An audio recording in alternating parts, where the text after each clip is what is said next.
Department of Geography, University of Mumbai was established on 23rd December 1969. We have recently completed 50 years of our existence. Our motto is understanding society, place, and space by integrating praxis, practice, and perspective. And in fact, the photographs, if you can see, the photographs are very much representing what kind of a mission we work with. Our vision, mission, and gets reflected in curricula, and you can clearly see that we have three major, you can say, branches that we run: physical geography, human and interface between physical and human. And our main aim is to promote the holistic thinking and develop scientific approach and contribute towards the larger welfare of society by inculcating in valuable research. Our curricula is highly diverse, and it of course it offers integrated learning. Very important aspect of our curricula is we actually have based ourselves into the sustainable development goals. Important highlights of our curricula: we have offered geography of South Asia, and madam, I would like to inform you that almost for 3 decades in the Department of Geography, we have been teaching geography of South Asia and spatial dynamics of development.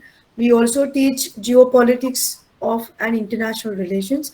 We have gender geography and a very, very important paper of geography of exclusion we teach. Apart from these major highlights, we also have cultural social geography and several papers that talk about environment and sustainability. Our extension activity, very important extension activity in 2021, and that is basically a biodiversity audit of our Kalina campus, which is spread across some more than 300 hectares. And these are the results. We have also geocoded the trees, and these are some of the photographs representing the kind of, you can say, exhibitions and field visits we take, which are again very much integrated with our mission and vision. Thank you so much, Praveen. This was just a brief kind of comment. Thank you so much.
Thank you, Dr. Praveen and Dr. Sanjukta, and all the students, Aparna, all the students and faculty of Mumbai, and some friends from Canada, I guess they are joining.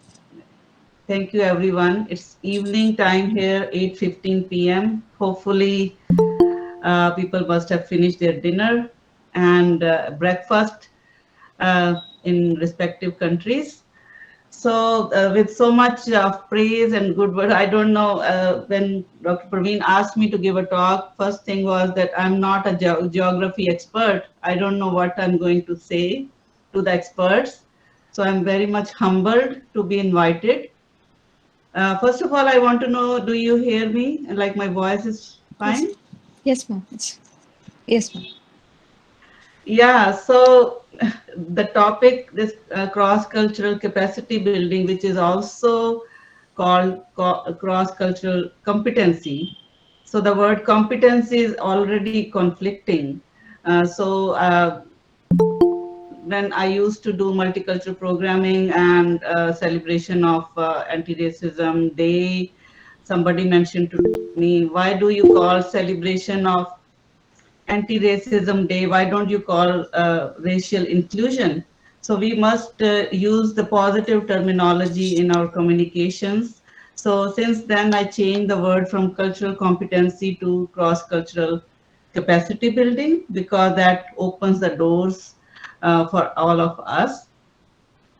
So it's all based on the culture.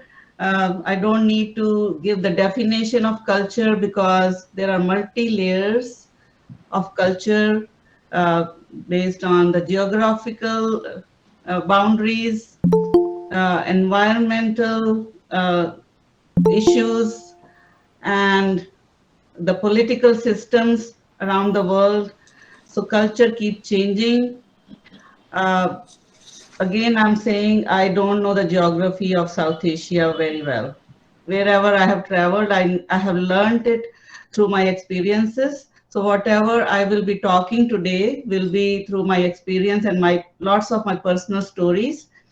There are other terms associated with culture are our cultural ignorance and cultural arrogance and cultural capacity building. So we keep playing with that. Today I was listening to some talks of this very famous author, Yuval Noah Harari, and he said, we are the only race who are stuck in this cultural things, and our cultural uh, capacity and inclusion and all these dogmas and struggles are the biggest stupidity of the globe. That why we are stuck, when the because we are so fearful, that's why we make bombs and weapons. The lions and the elephants don't worry about making any nuclear weapons. So we are the most fearful breed on this planet. So coming back to culture, it starts with first impression.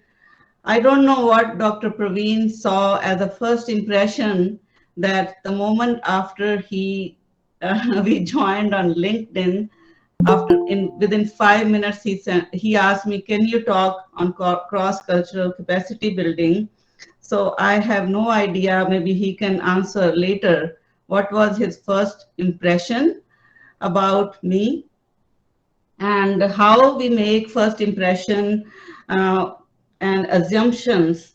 So if you have a pen and paper near you, can you say yes or no? Do you make assumptions on daily basis on the first impression? If Yes, yes, yes. yes. If you say yes, can you write beside it what are your assumptions when you look at people? For example, I never brag about what I'm wearing, but today I want to ask you, do you know the brand of my kurta? From where it is? Anyone?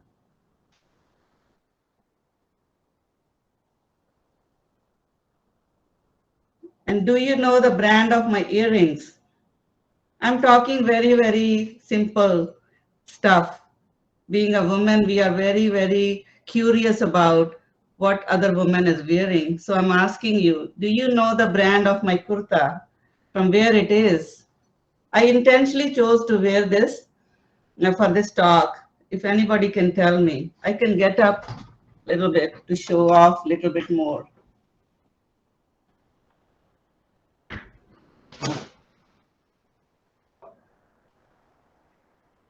Anyways, before you make any assumptions, I can tell you this kurta is a khadi brand from Pakistan, Lahore.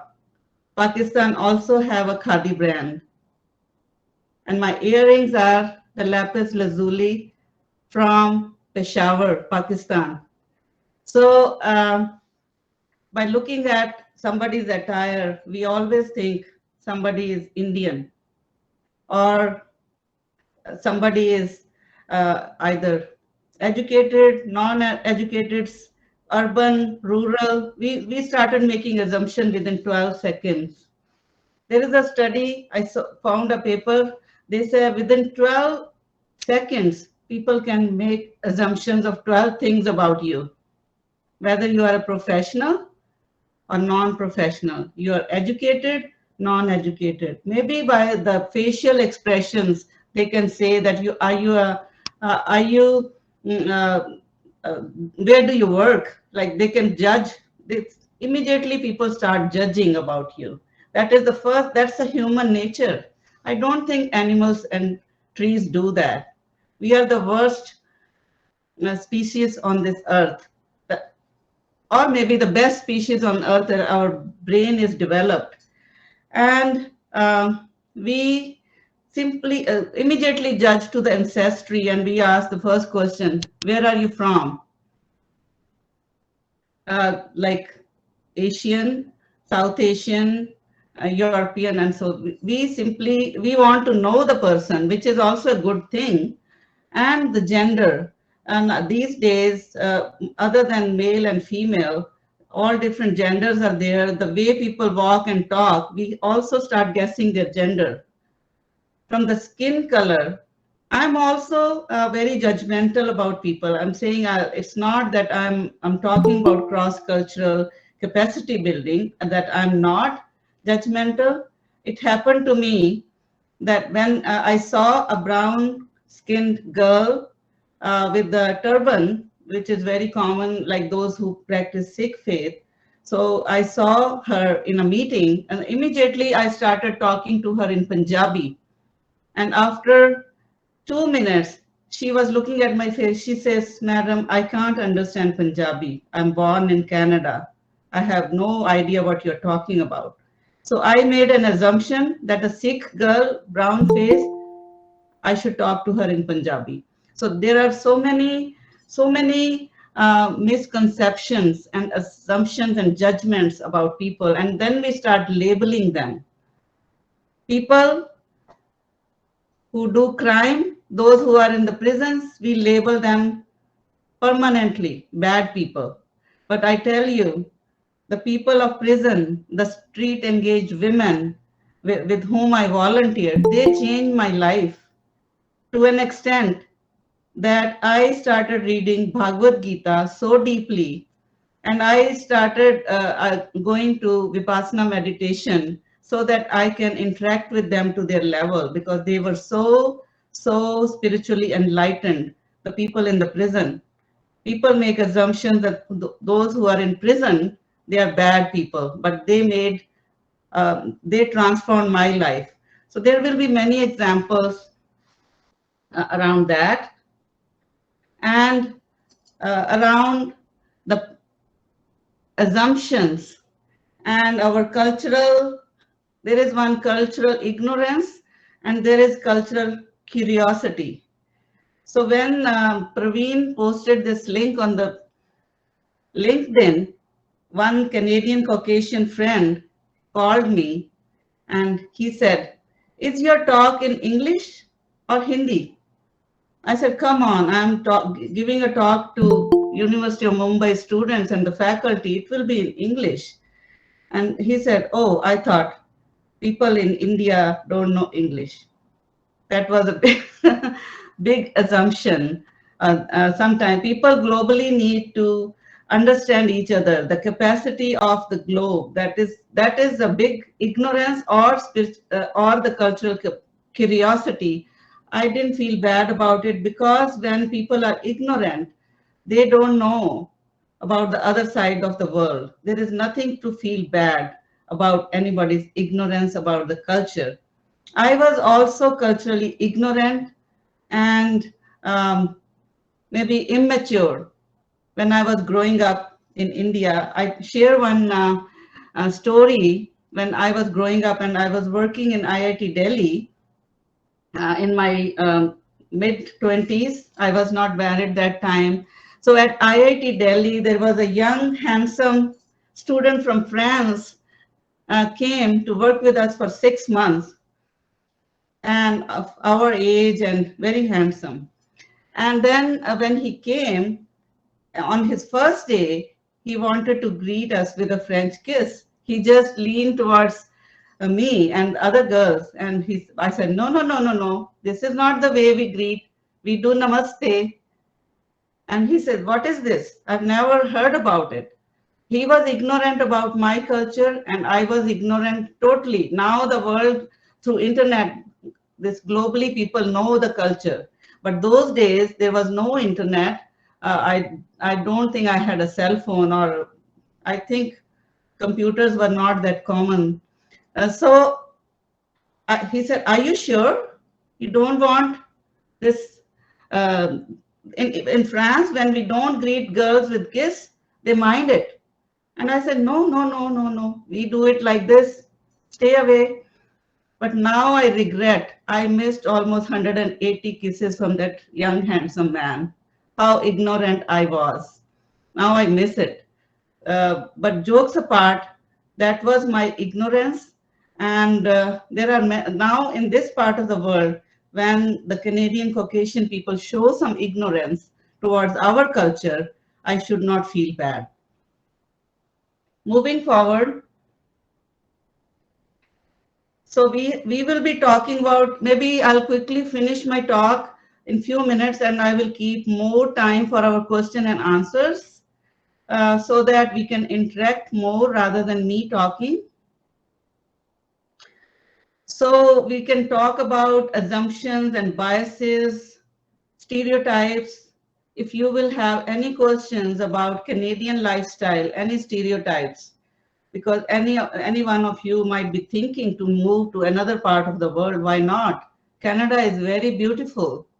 I started writing poetry after coming to Canada, because my first day of Canada was my experience I never forget, because I saw in Vancouver the ocean and the mountains and the plain all at one place in one city. I was so fascinated, and the poetry came out of me as a natural flow.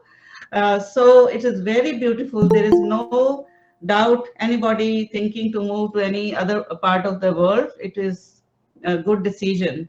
I never regret to move to Canada, even if I was on a associate professor position in Christian Medical College, research associate in IIT Delhi and AIMS.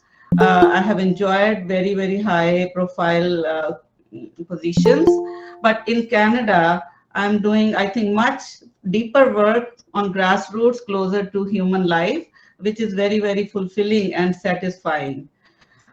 So we can talk about what are our stereotypes. When I started volunteering in the prison, and very recently, I was helping our Election Canada for the voting in prison. You won't believe 100% inmates have big tattoos on their arms, not without a single exception. But I want to tell you, we should not judge that every person with a tattoo is a criminal. You know, which I mostly maybe 30 to 40 years ago, people used to think that people with tattoos are bad people. That was the assumption and the stereotype. And I want to tell you, with my 10 years of experience volunteering in the Pacific, like federal prisons, every person who is in the prison, even if they have committed murder, is not a bad person. Sometimes it happens within 15 to 20 seconds of anger. Things happen, but after that, they regret, and they are working on them. Prisons should be the rehabilitation centers, not the punishment centers. So every person, there is no definition of good or bad people.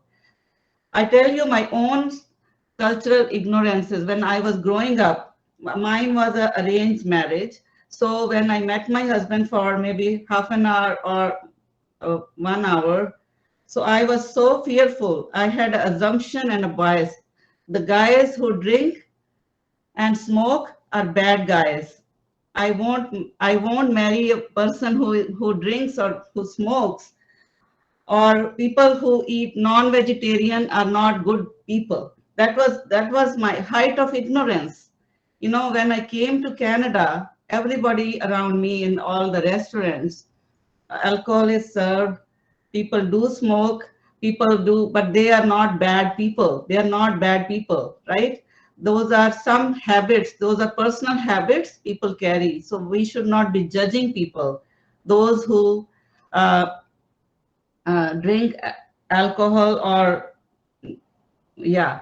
So I had an impression in Indian household, talking about sex trade workers was just like a crime. Nobody can talk about. It's bad thing to talk about women who are engaged in sex trade. So when I joined this women's sports services, so the board chair was explaining to me the programs, what services we offer here. So all types of counseling for single parents and all. So one of the house was the for street engaged women who are engaged in sex trade, and those who are high on drugs, alcoholic, all those habits. But they say there is a house for that. For some time, I was so curious, why should I help them? They are bad women. And I didn't say it, but the board chair, she said, do you have any questions? I said, no, no. She said, you don't want to be the board member because we have this house? And I said, tell me a little bit more about it. She said, you know what? Food is everybody's basic right. And so is shower. Everybody has a right to take shower. And everybody has a right to sleep on a bed or a couch. So in this shelter, it's a day shelter. We are providing them a place to take shower, like bathroom, the laundry soap. They can come and do their laundry, and they just some coffee and tea, and it's a drop-in center. They just come and go so that they can take shower. Don't you think they have a right to take shower no matter what people do in their life? I said, yeah, it is. So when I became the board member, I requested them, I want to take a trip to all these centers, like 5, 6 centers. So that was the best hook for me to interact with those women. So the culturally, when I thought my stereotype was the women who are engaged in sex trade are bad women. Do you know, I met some of the best women in that shelter who were so deep in their life when they shared their story, that how they got engaged into this. We need to listen. We need to open a dialogue with people so that our stereotypes and biases are washed away. So there are some examples. So then the cross-cultural thing.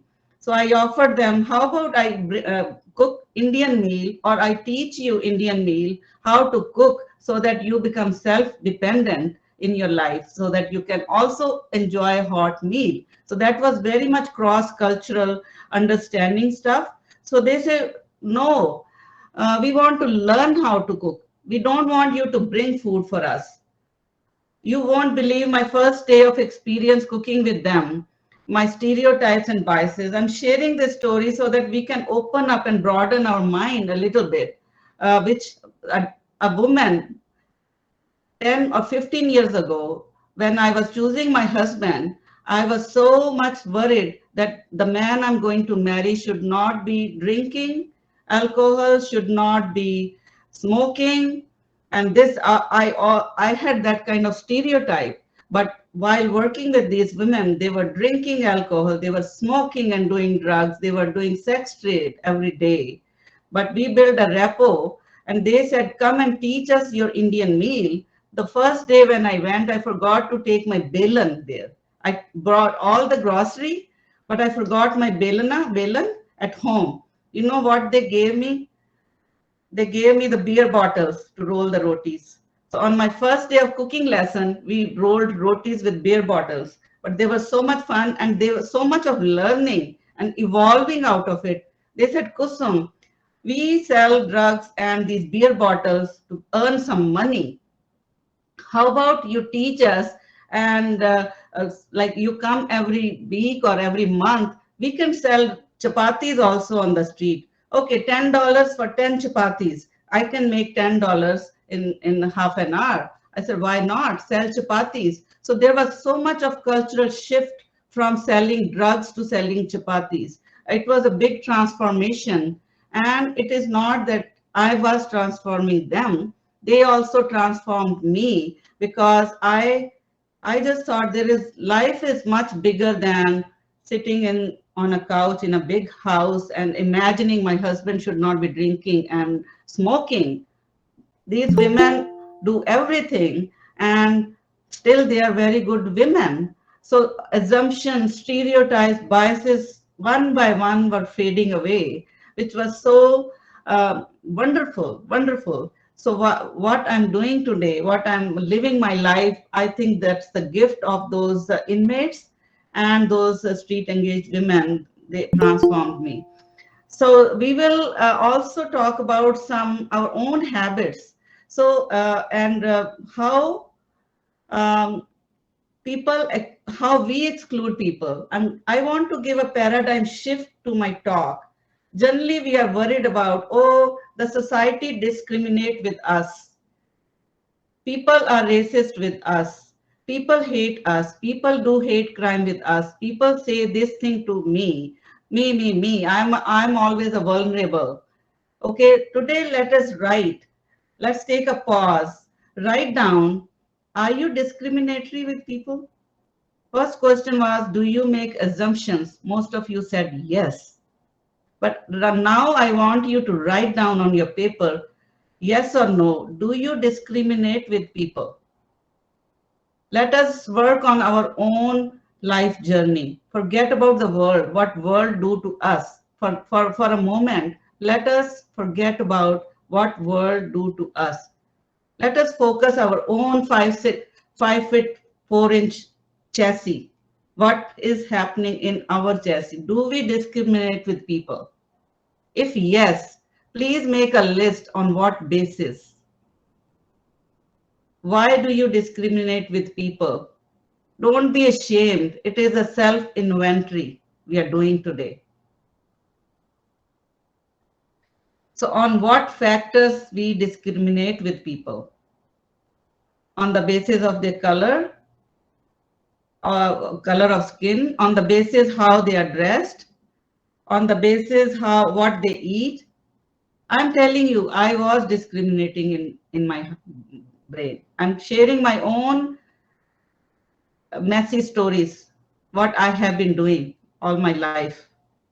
I'm not ashamed to share what I have been doing, but how when I educated myself or thrown into that situation, how I learned from those situations. Please do write your own Bible today. What have you been doing till today? Are you discriminatory? Do you make assumptions? Do you make judgments? Do you have some stereotypes? I had stereotypes for people with the tattoos, people who drink, people who they are good or bad people. So I used to have, but not anymore. So why we exclude people in invitations at certain points? Why we include certain people in our life, and why we exclude people? In a class of 40 people, we get along with only 10 people, 10 or 15, or we have only 5 friends.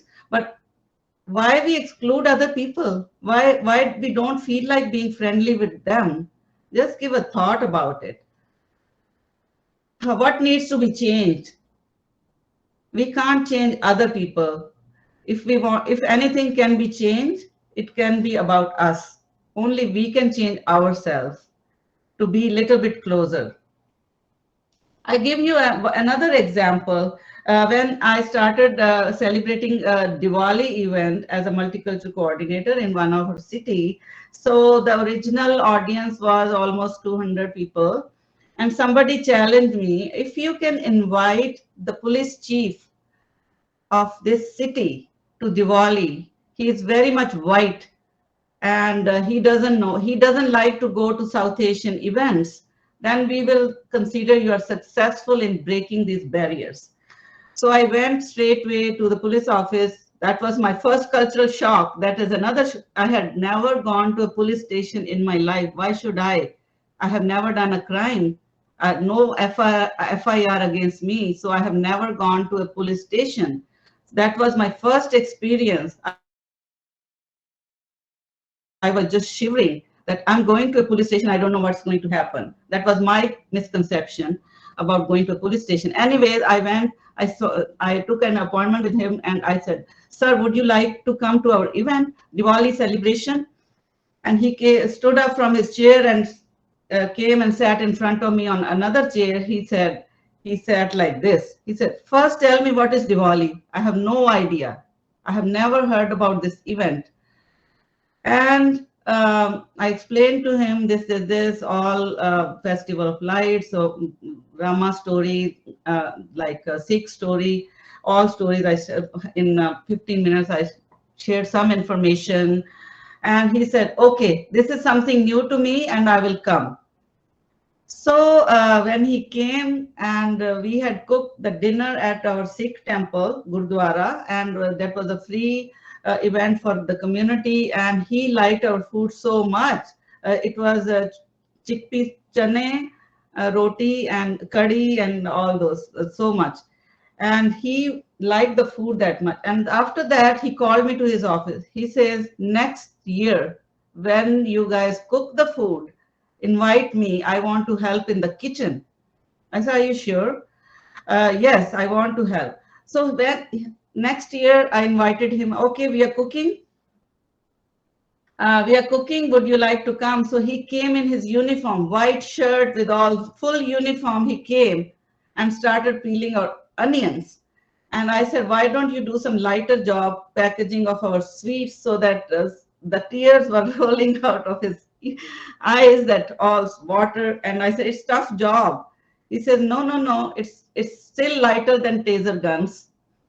I can do it. So he peeled the whole big, like 40 pounds of onions. The food was cooked for 1,000 people. He stayed in the kitchen for 2 hours to help us in cooking.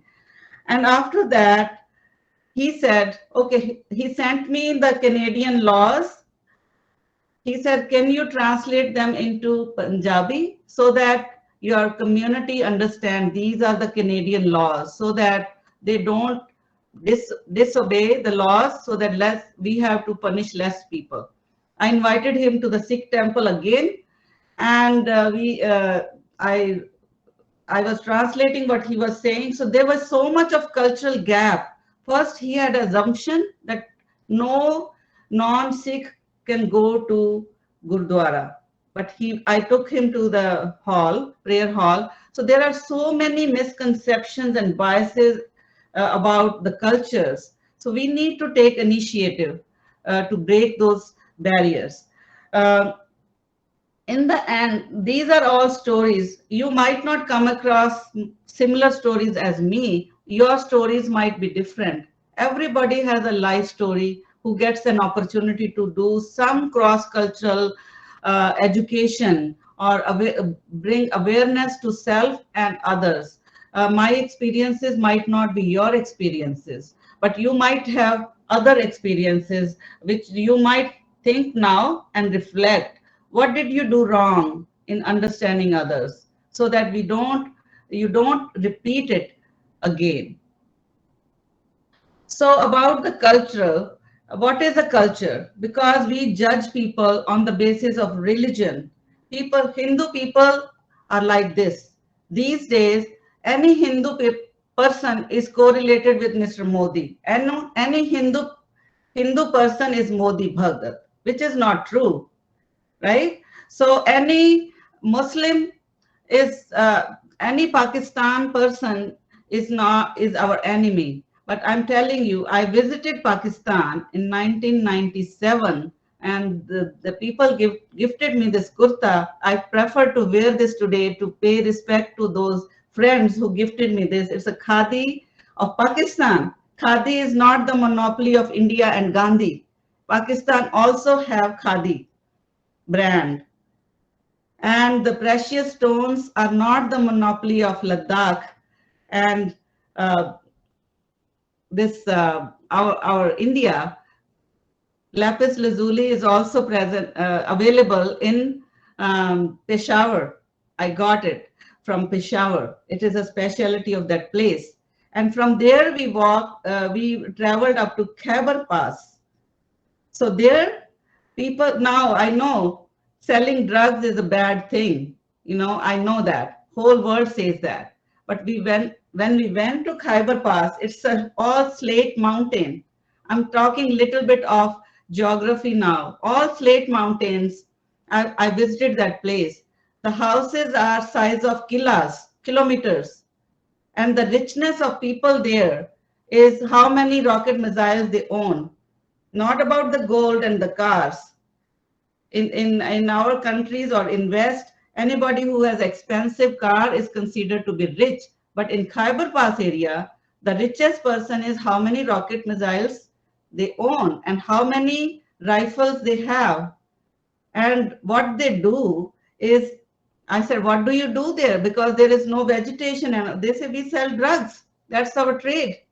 What else we can do? That's what we have. And they gave us, I was so ignorant culturally. Somebody came and gave us little bit of stuff.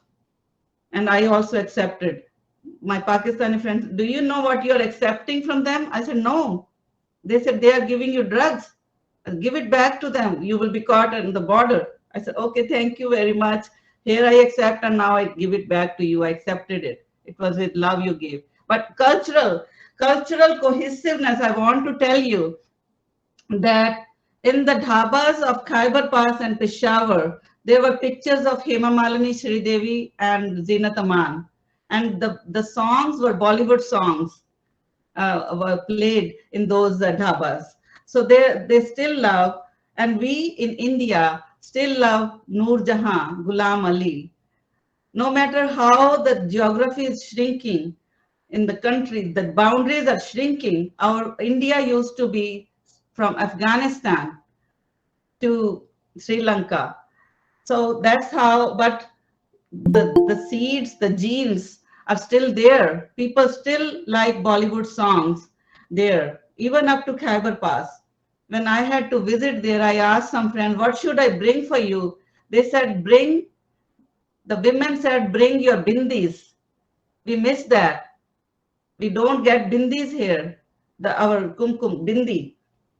And your DVDs of your movies and your magazines, Filmfare and all those, India Today. They want to see the Indian faces, which they want to correlate with that because they still feel they belong to that big undivided India, some people still. And they said, bring the bhajans of Kumar Gandharv and Bhimsen Joshi. I was so surprised. They want to listen to the bhajans of our classical singers. So there is so much love. So it is all political and I don't know, religious drama which we are caught up in. We need to come out of it and understand what the cultures are. So there is a religious, ethnicity, race, caste. I can go on and on. Every one topic is a separate topic. On the class of people, the status of people, those who wear branded clothes are the best people. So we judge people on the brand of clothes. And the shoes. I tell you another story. I visited Odisha a couple of years ago, and I saw I visited lots of good wealthy people. But I saw on the streets and even there, the women don't wear blouse, and people generally don't wear shoes there in Odisha. And I thought again my cultural ignorance. I thought Odisha is very poor. They can't afford shoes and women can't afford blouse.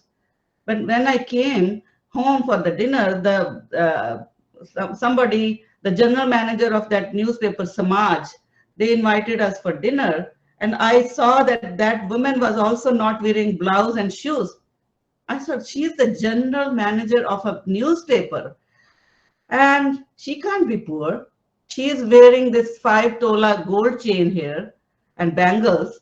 If she can afford gold chain and bangles, she can afford shoes also. So that was my misconception about the culture in my own country.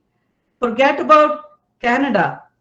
In my own country, I'm not educated enough about different states, right? Punjabis like to brag about their purses, and even Mumbai people, wealthy women like to brag about their purses and shoes.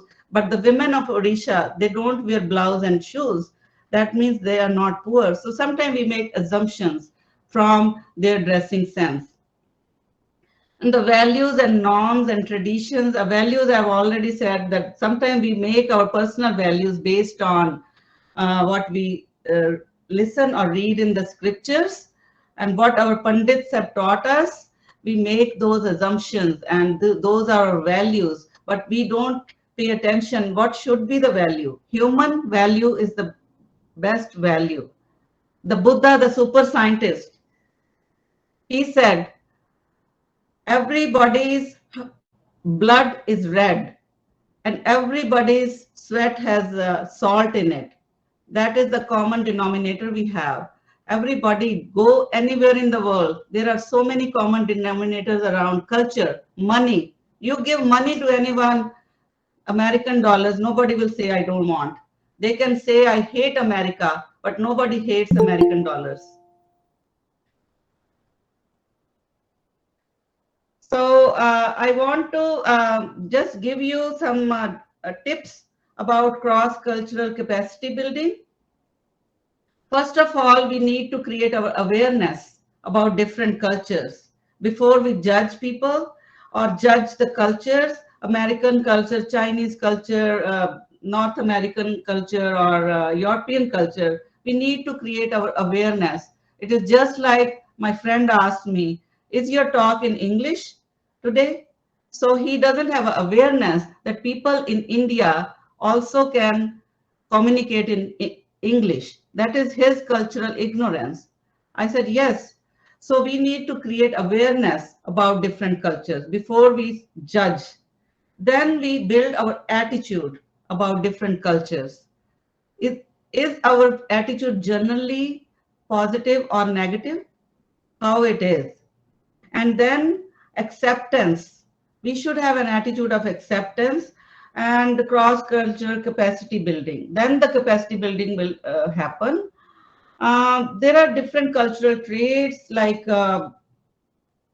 some cultures like personal space.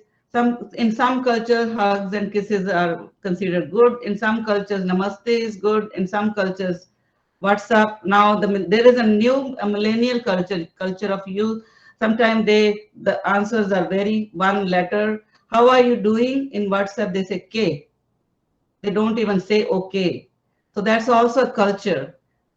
Saying less is also a culture. Non-verbal communications, food, fashion, the cultures are around that. So are we willing to learn? First of all, I want to ask you, because I'm giving this talk today, are we willing to learn? Do we have an attitude so that we can learn about different cultures, is that the cultures are logical, that the culture is a piece of self-identity, and we must respect other person's identity. I did some workshops with seniors. They said people think the seniors have a culture. They say we don't want to be tolerated. We want to be accepted in people's life. Tolerance is different.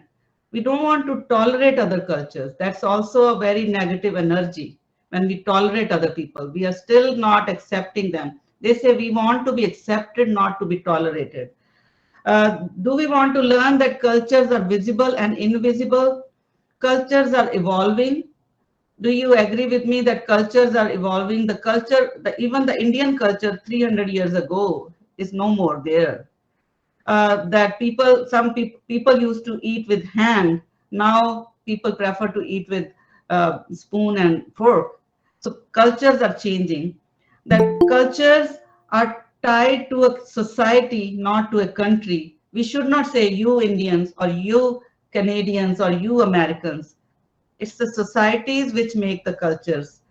Okay, there are 4 levels of programs which can be implemented to understand cultures. First is start building community partnerships for development. So Praveen has done a very good job building a partnership with a Canadian organization, and I'm building a partnership with the University of Mumbai. So that will open lots of doors. Then second is knowledge development and exchange. Just talking, giving talks is not enough. We should do some research together so that we can build a knowledge development and we can build some tools which we can exchange. World has become very approachable through this online talks. Then we should start doing public education and do some demonstration projects.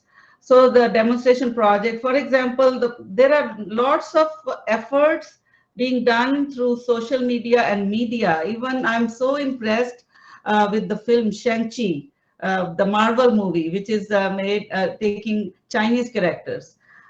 There are so many other methods. I'm so wondering that why people are moving away from sectorial religions, like from the temples, and why people are gearing towards mindfulness and vipassana and other non-sectorial practices, because they are universal. So those kind of things are helping, being aware of that.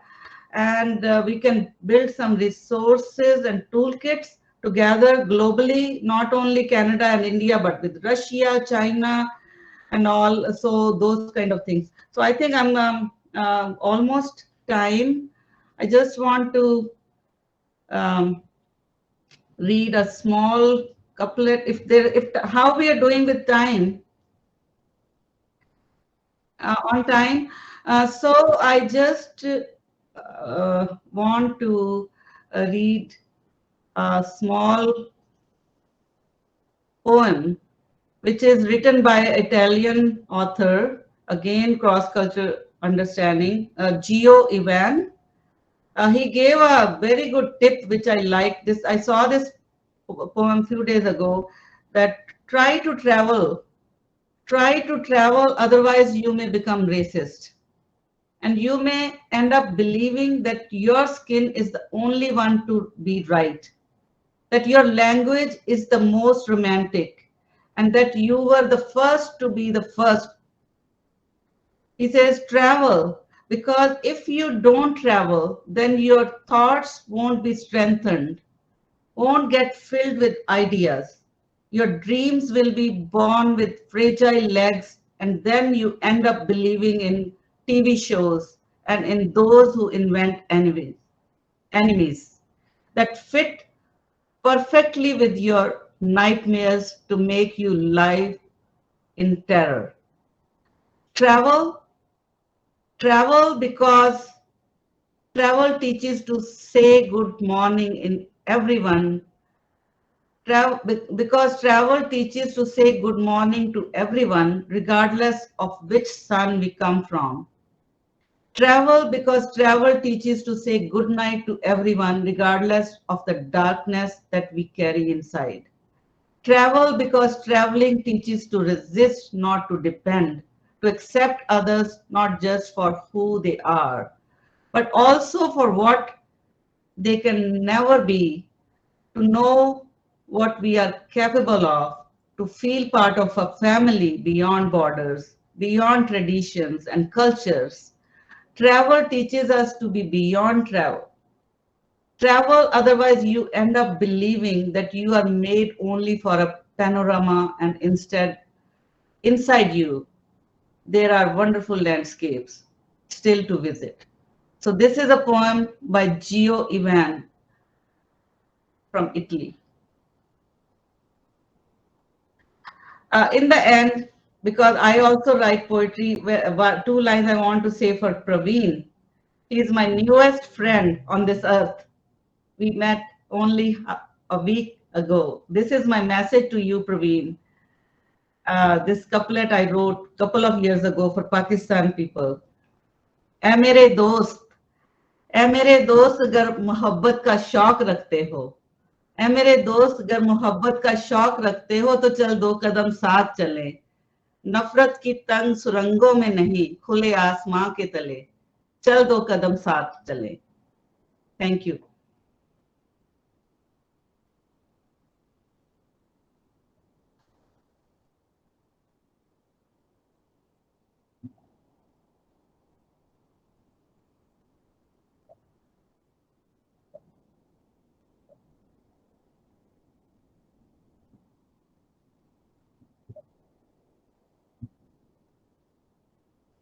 Thank you. Thank you. Namaste. I still stand with this. No French kiss till today.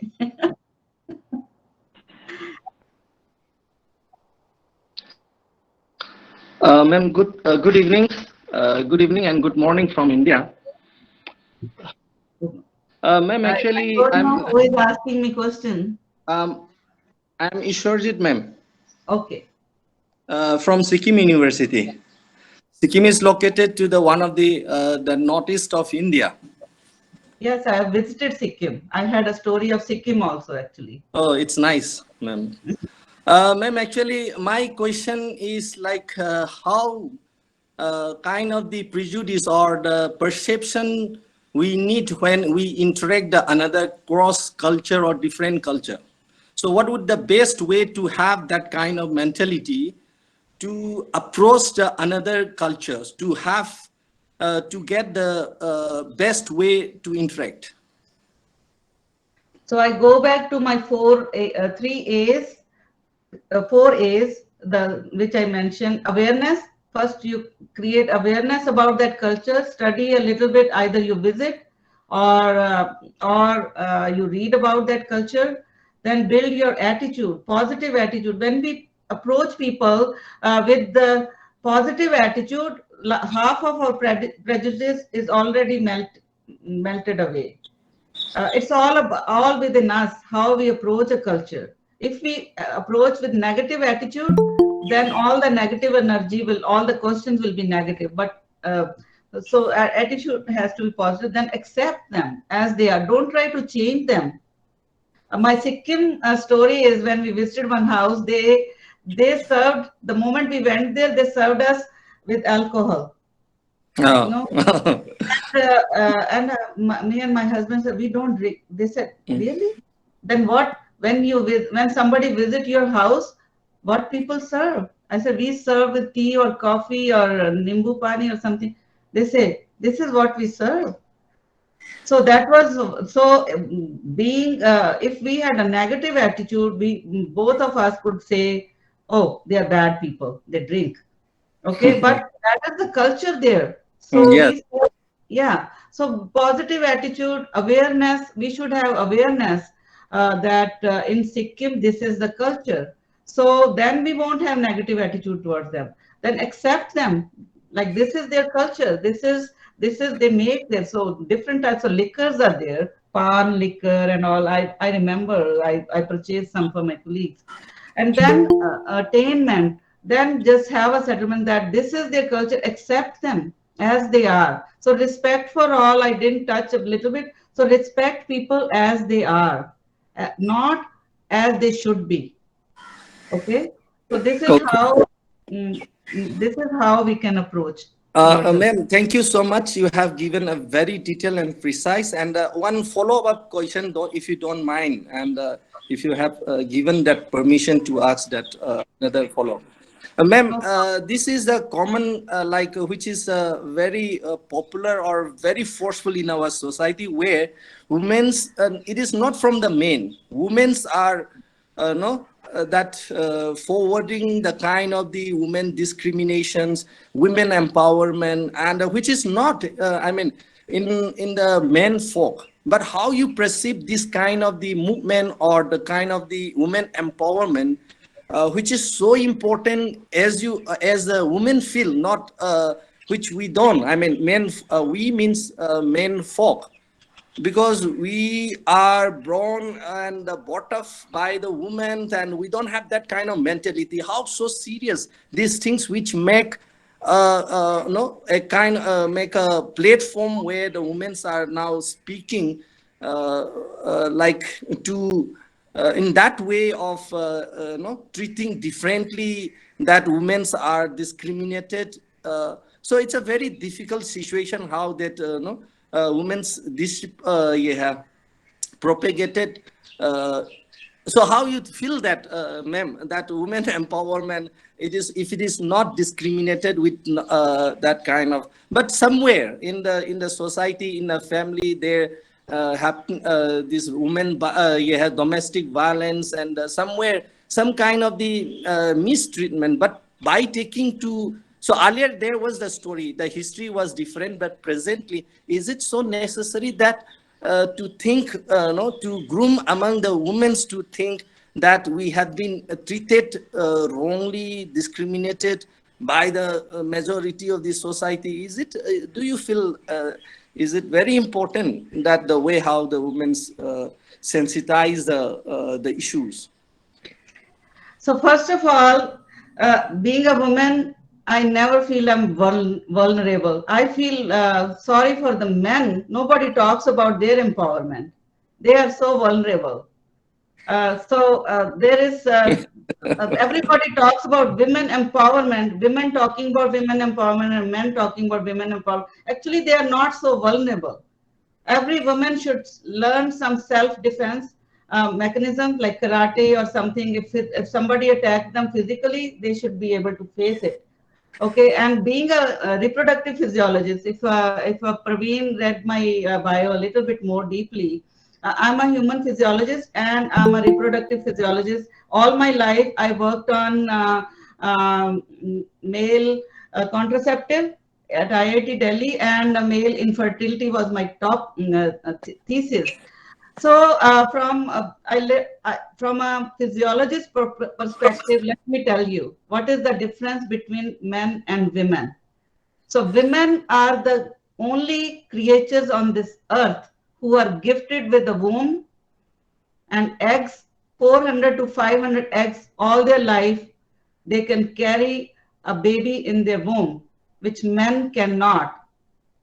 No man cannot carry a baby. That is the True. Ma'am, this is a kind of discrimination of the God. Discrimination of the God, that woman has that kind of privilege. Men do not have that privilege. Let me finish. So women are the more powerful to carry a baby, and they have the eggs and the fallopian tubes, which men don't have. But on the other hand, men are the only creatures on this earth who have 100,000 sperms in their one drop of semen. Don't be ashamed. This is the very fact. So they are the only creatures on this earth who can produce 100,000 kids by one drop of their semen, which women cannot. So they are so empowered to do that, which women have no power. So men and women are empowered in their own areas. There is no comparison. I don't think men should feel vulnerable or women should. So there are in the society, if anybody attack them physically, I think women, high time to learn self-defense rather than going on the moon or being a super scientist. Women should learn self-defense so that they can move around at midnight. Okay, so they have their own powers. And if I refer to this Durga Shapshiti, now Durga is very popular in Mumbai. So people should read what is written, all the feminist powers. Kshama Dhatri.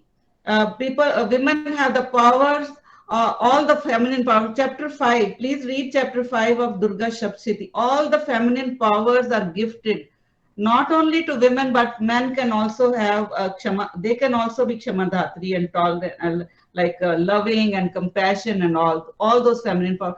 So there is no question. It's a cultural ignorance. Why women or men are fighting for the empowerment? They have their own powers. Like if men have masculine power, then women have their own different feminine powers. There is no comparison. It's comparing apples with oranges. Keep comparing for next centuries. Nobody will reach anywhere. Thank you, ma'am. Thank you. Yeah, hope it answers. Yeah.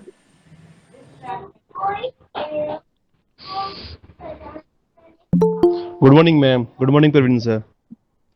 Good evening, ma'am. I would say, ma'am, it was a nice talk, very knowledgeable, no doubt about it. And I got to know very so many things about different countries, even about my India. The story of Odisha and the story of Peshawar. I never thought in my life that I will visit Pakistan, but after listening to your story, I am thinking that I should go to Pakistan and visit and feel the culture.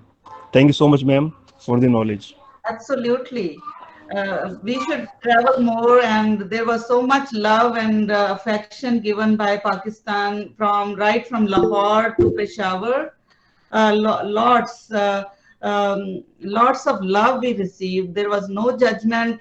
I saw ready walas selling sabji on like aloo pyaj, same type of they were selling as we see, everything same, like only the same language. Pakistan has so much love. Yeah, I received so much love there. We must travel. Yes, yes. Ma'am, such a insightful, thought-provoking session. I have one question that, when it comes to common people continue to have love and, affection from each other.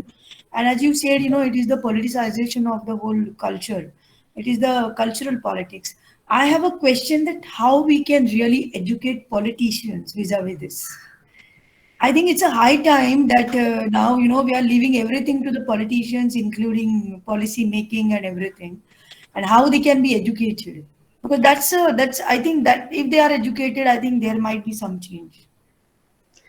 I think more than politician, we need to educate ourselves when we are choosing a candidate. And we are always saying politicians are bad. Has any one of you thought of running an election that we need a right candidate? Why not I run? I run as a candidate. It's always so easy to criticize the politician, but we should take initiatives to come into politics, or if not, if it is not everybody's cup of tea, at least we should read the mandate of the party, or read the mandate of the even what is the criminal record of candidate.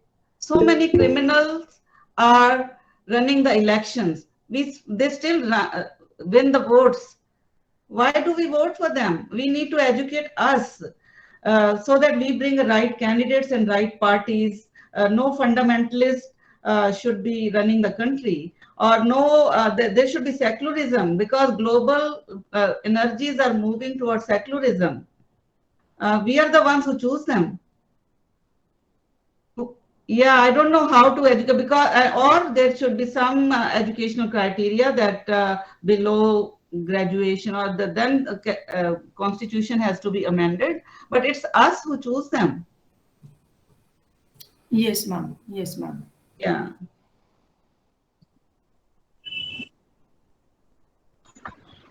Yes, good evening, ma'am. Good evening. I wanted to ask you, I'm sure you must have heard the quote from Upanishad, Vasudhaiva Kutumbakam.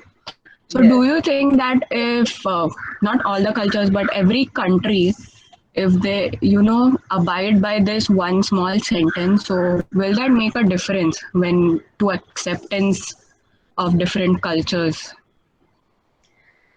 Yes, absolutely. But then we will have to translate. Absolutely, I believe in that. Vasudeva Kutumbakam, the whole world belongs to us. That's what, right? Yeah, one family. One One One village, family. family. one family. So we need to do. That's what proactive in doing some demonstration projects, that we demonstrate it, that people learn from our example and translate it into multiple languages, so that people of China, Russia, and all, they understand it. Education. So sometimes the media, the big screen media, is very educational. That's, see now, this Marvel movie Shang-Chi, like bringing the Chinese character into it. It's educating that, see, the Black Panther. My son has motivated me to see some Marvel movies, and I'm so impressed that those, they are not only white movies, Black, Chinese, and all. So that's how we become one. Everybody goes and watch a movie. So I think filmmakers should consider making such secular movies, so that we become. Otherwise, how the message will go to the bigger world, because everybody, now we are only 60 people here. See, if we have to give this message to the bigger audience, it has to be through the bigger screen. I believe in that, and acceptance is there.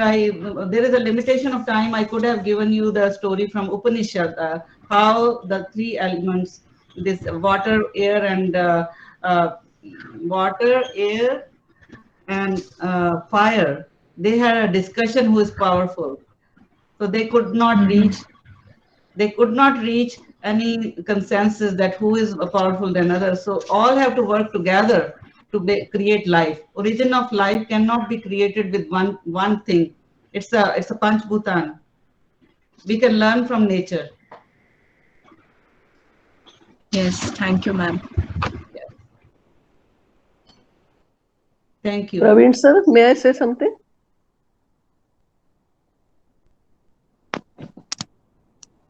Yes. Hello. Hello. Yes, please. Yes, namaste, Soni madam. Namaste. So simple and so effective. I'm really blessed to hear you. Um, it's not a question, but Yes. to all the queries that have been raised on this platform today, the foremost thing which I feel is the bringing up of a child right from the time of getting placed in the womb of a mother and then in the family and the surrounding also matters much to accept the things that are good in the society and have a holistic view to all that we see and not be just uh, having maybe concentrating only on few aspects that affect us negatively. So what is good that should be appreciated, that should be spread out, and that is how the culture and bondings would go a long way to build a good relationship not only within the family society but also between the nations and the universe as a whole. So thank you so much, madam, and thanks to Kokne sir also for bringing such a means I'll say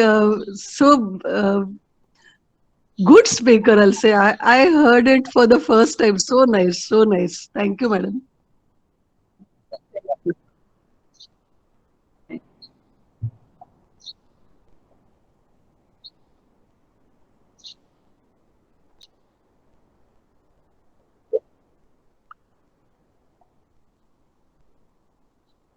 Yeah, I have lots of time. No worries. I can keep answering your question till you say goodbye to me. I will be very happy.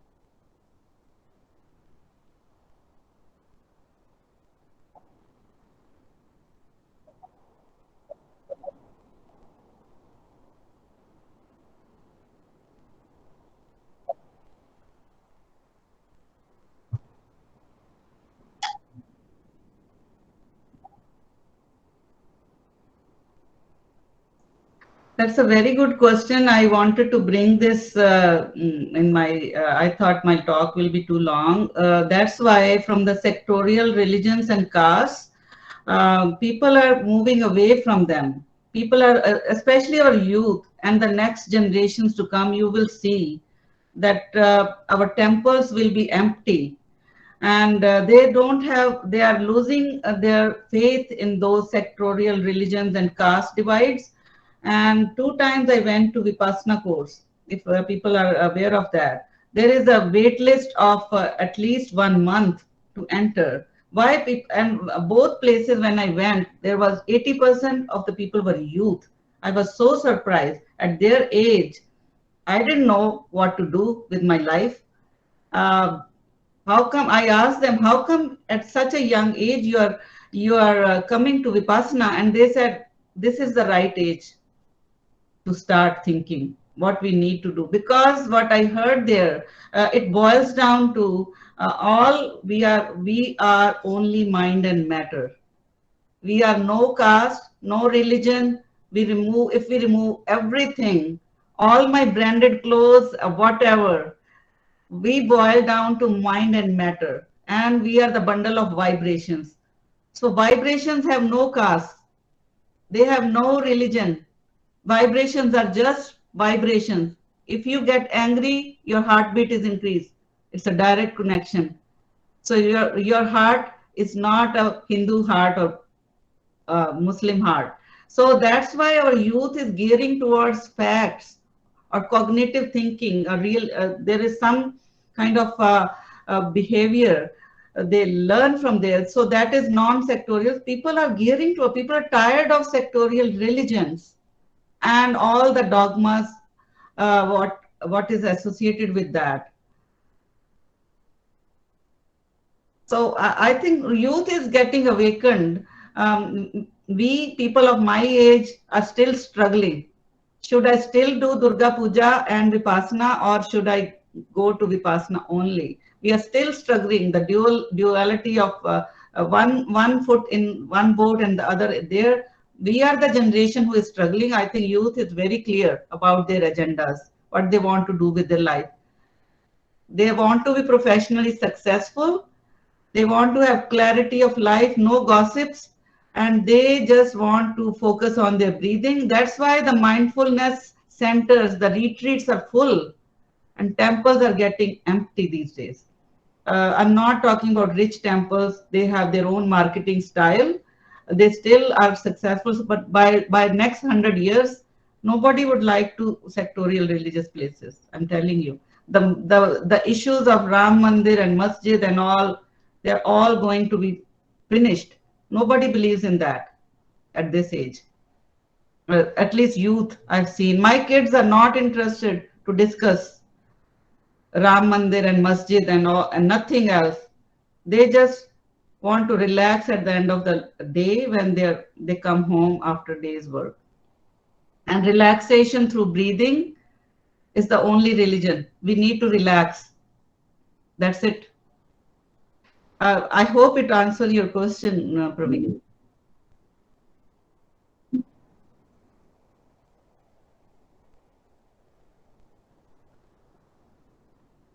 Hello, ma'am. Hello. Good morning, ma'am. Good morning. Momin? Yes, ma'am. Momin Sufia. Okay. Ma'am, I'm It'd be very nice if impressed. I can see your faces also when you talk, so that I can interact with you a little bit better. I want to make my first impression assumption about you. I'm very nice speaking you. Thank you. Yes, what's your question? हाँ, मेरी हिंदी बहुत अच्छी है, मैं हिंदी में poetry लिखती हूँ।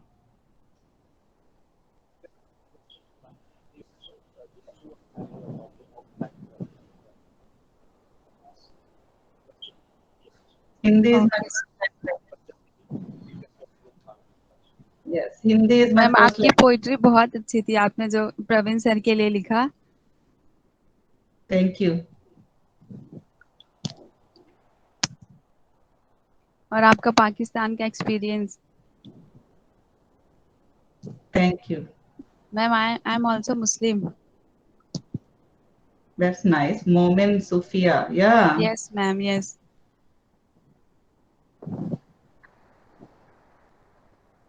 So do you have any question? Are you holding something, some pain or some experience in your heart which you want to share?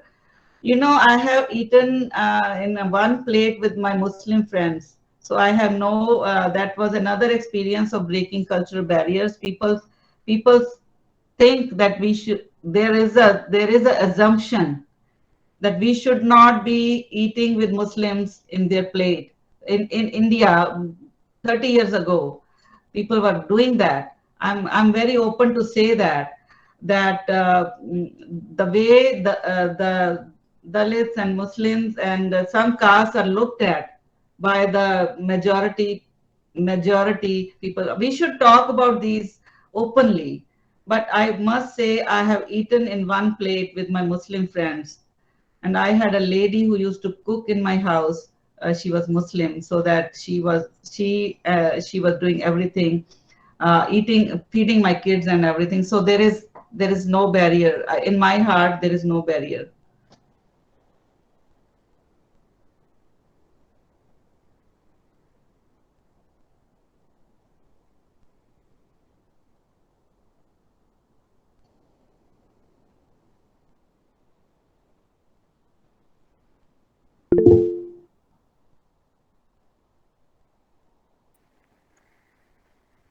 Yes, ma'am. Ma'am, good evening. I really enjoyed your class, ma'am. I really loved each and everything that you said. Because I'm a student from Kerala, and I could really feel the words that you were saying, because it is for the first time that I'm moving out of Kerala, and looking forward to my days in Mumbai. So it was really nice to hear such experiences from you. And thank you so much, ma'am. Thank you, Alia. I could see your face when I was talking. Your camera was on, and you have a beautiful smile.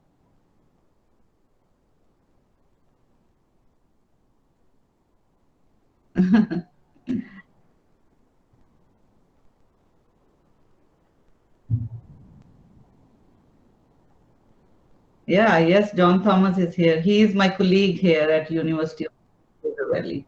Thank you, John, for joining. Pleasure to be here.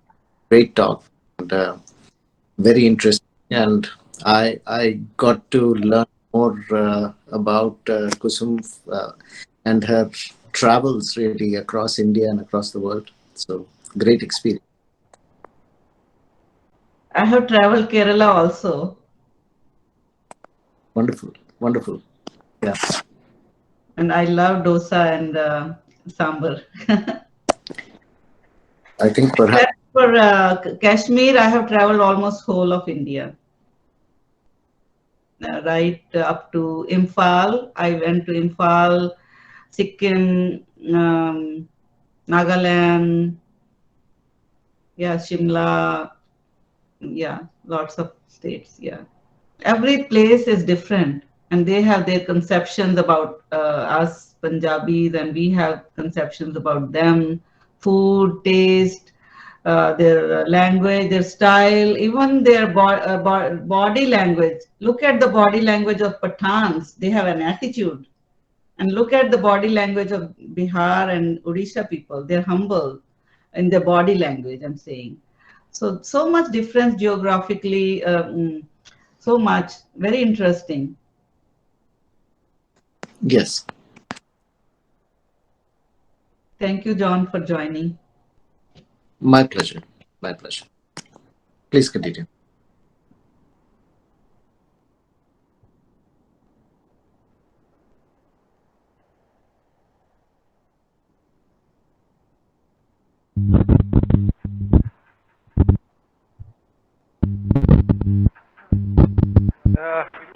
Thank you, Praveen.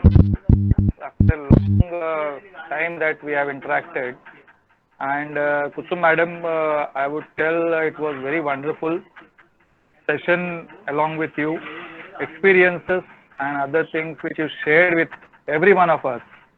was really, like traveling with you in those days to these days. Thank you, ma'am. Thank you. Thank you, sir.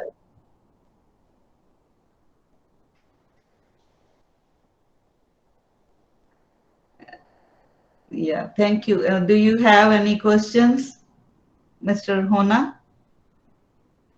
Ma'am, no question as such, but it was, really traveling from the days when you said it was, like 20s of your age, from the present, whatever experiences you shared across the globe. You're traveling across the globe. That was wonderful, and it was like, we were also traveling with you from those days to these days. Yeah, I forgot if allows me, which is also hilarious, and the cultural ignorance that one of my Caucasian Canadian friend, like Canadian friend, asked me that all these names, Parminder, Joginder, Surinder, Balvinder, are these people descendants of Alexander? Because they sound the same, Sikandar. And I said, I don't know if they are, because I have, as I said, I haven't read history and geography. That all my life I have been reading sciences. But that made me think, because the girls of Peshawar were white like Sangmarmar, like marble, and blue eyes, and the men had features of Germans. I started thinking, when Alexander stayed for a couple of years, I think a couple of years there, he must have left some genes in Peshawar area. That's why the features of Peshawar girls and men are like Greeks, and same as Kashmir people. They have pointed noses, and their features are so different. And going to Imphal, they look like Asians. Our features are so different in India, in different parts of the people. And there are some dark-skinned people. There are some totally fair-skinned people. And how the geography genes travel, because I'm a reproductive physiologist. I always think in terms of genes, how the genes have traveled from Afghanistan to Sri Lanka. How people look different. There is always mixing of genes.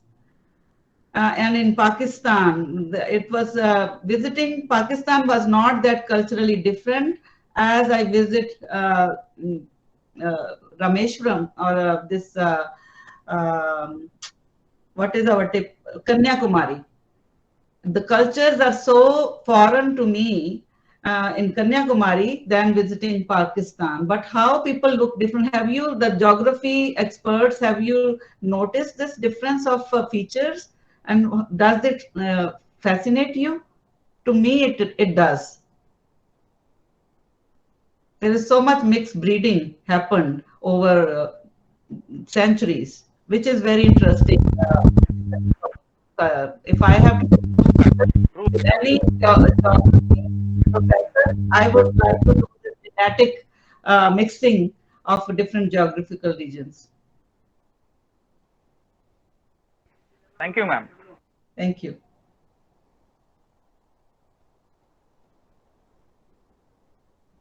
I think Dr. Savita,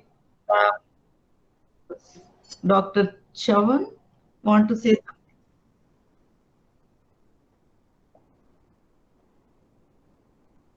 Are you? Yeah, see, yeah, very good, very good.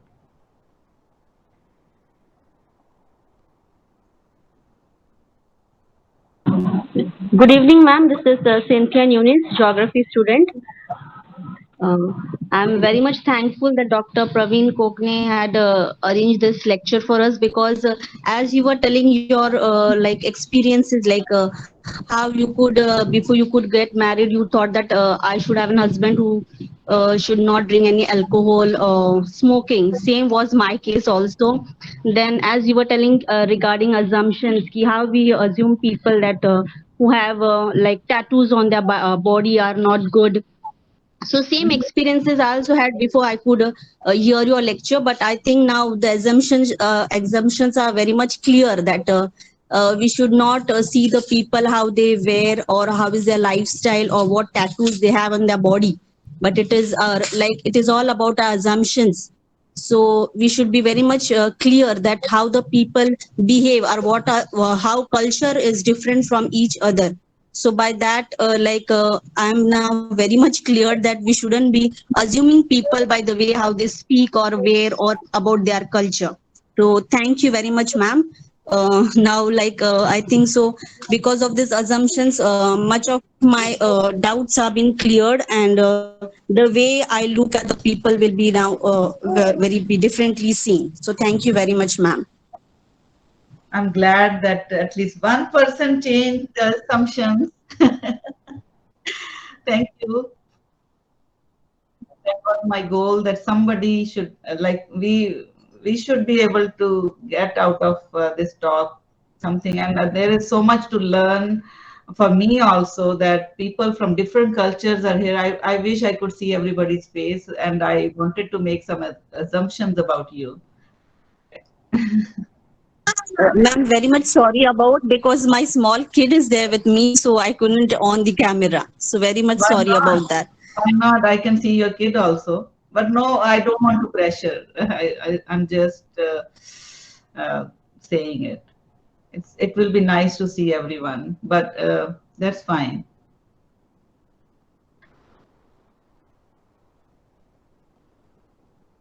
Yeah, so that I see to whom I was talking, so then it gives better interaction.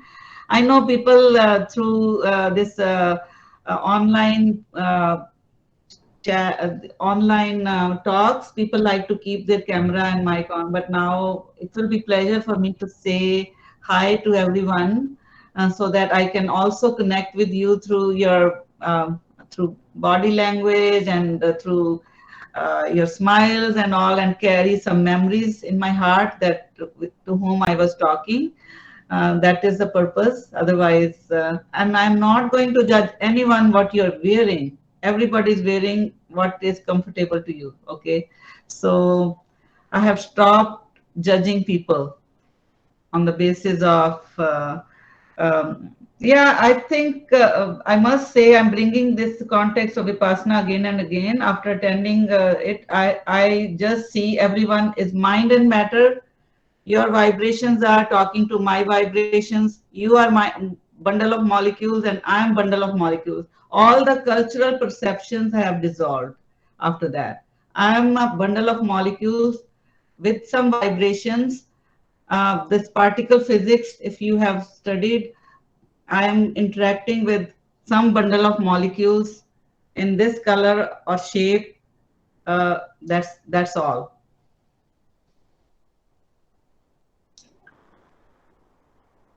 For me, those molecules are not Hindu, Muslim, Sikh, or Christian. That's it.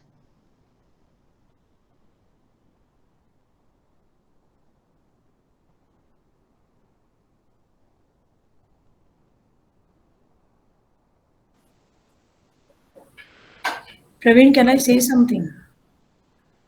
Actually, ma'am, I would request Dr. Praveen to share our syllabus with you because, some of the things, which we were discussing, we try to incorporate all these things into the discussions, especially human geography.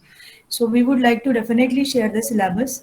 And, I mean, if you can just go through and then you can also give us the feedback, like how it is and all. So that would be great.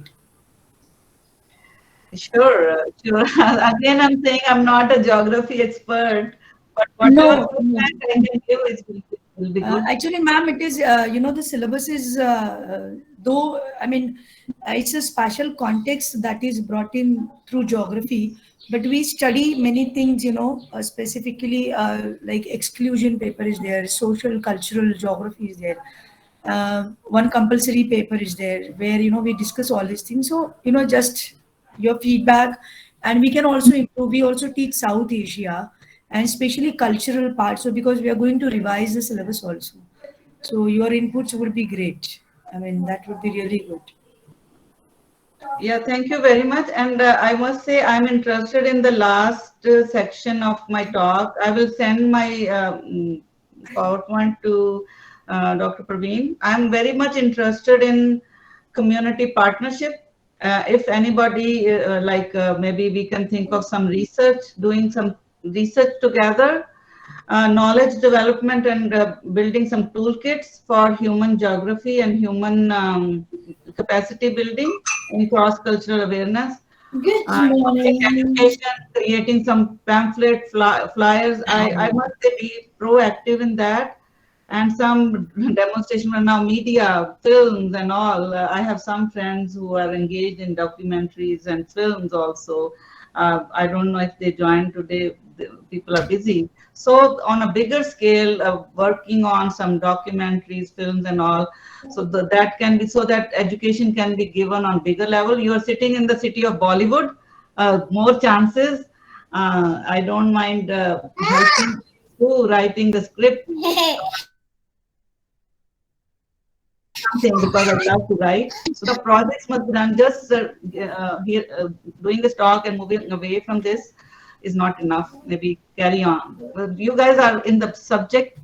I think I'm again I'm not an expert, but I don't mind giving inputs.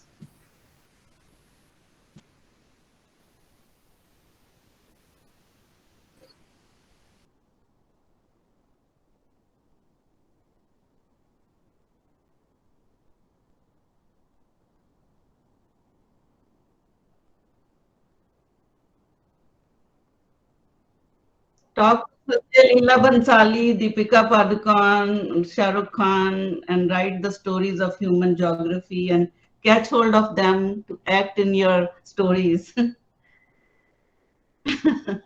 You're sitting in Mumbai.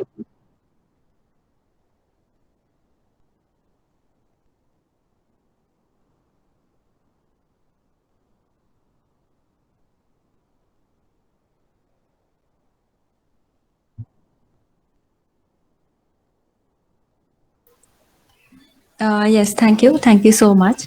I just like to mention here that Dr. Kusum Soni has take me back to my school days where my geography teacher, who used to travel a lot, used to tell us a lot of story about a lot of different lands, and we used to get mesmerized as kids. And I had the same feeling in your lecture today. Thank you so much for that feeling and taking me back to my school days.